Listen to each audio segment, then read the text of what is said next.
Si un voleur surpris de nuit en délit d'effraction est frappé à mort, les siens ne pourront pas le venger. Mais si le soleil est élevé, la vengeance du sang s'exercera. Un voleur devra rembourser. S'il n'a pas de quoi, il sera vendu pour ce qu'il a volé. Si la bête volée, bœuf, âne ou mouton, est retrouvée vivante entre ses mains, il fournira en compensation le double de sa valeur. Quand un homme fait brouter un champ ou une vigne, s'il envoie ses bêtes brouter le champ de quelqu'un d'autre, il fournira une compensation avec le meilleur de son champ, le meilleur de sa vigne. Si un feu éclate, se propage dans des buissons d'épines et consume les meules, les moissons ou les champs, le responsable devra rembourser ce qui a brûlé. Si un homme confie à son prochain de l'argent ou des objets pour qu'il les garde, et qu'on les vole dans la maison de celui-ci, le voleur, s'il est découvert, devra fournir en compensation le double de ce qu'il a pris.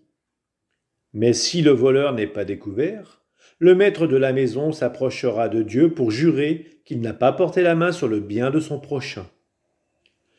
Pour toute affaire frauduleuse portant sur un bœuf, un âne, un mouton, un vêtement ou tout objet perdu dont chacun dira « c'est bien à moi », l'affaire des deux parties sera portée devant Dieu.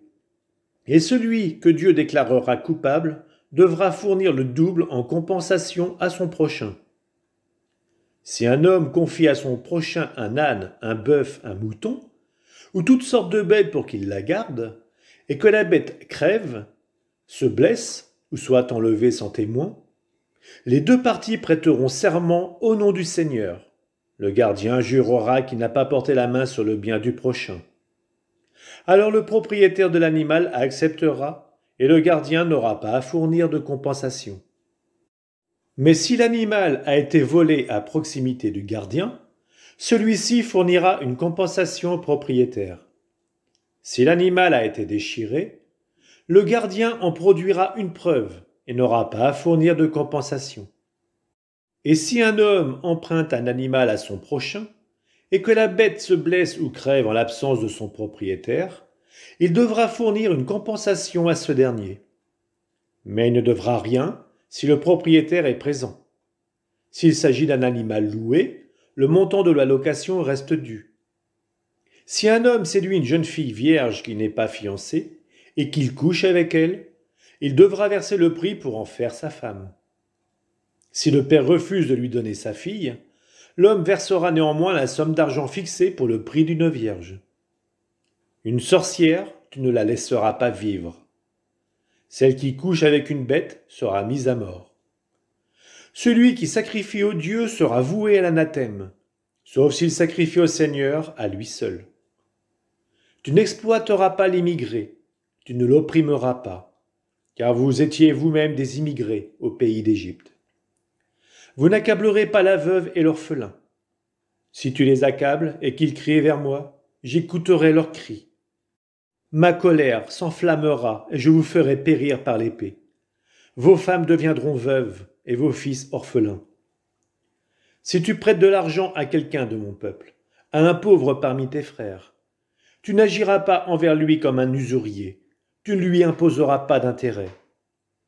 Si tu prends en gage le manteau de ton prochain, tu le lui rendras avant le coucher du soleil. C'est tout ce qu'il a pour se couvrir.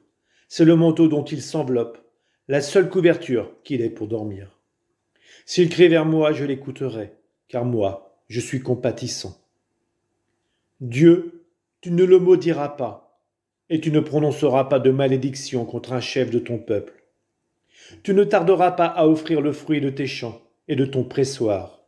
Le premier-né de tes fils, tu me le donneras.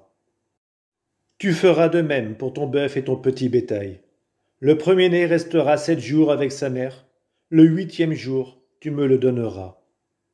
Vous serez pour moi des hommes de sainteté. Vous ne mangerez pas la viande d'une bête déchirée par un fauve dans la campagne. Vous la jetterez aux chiens.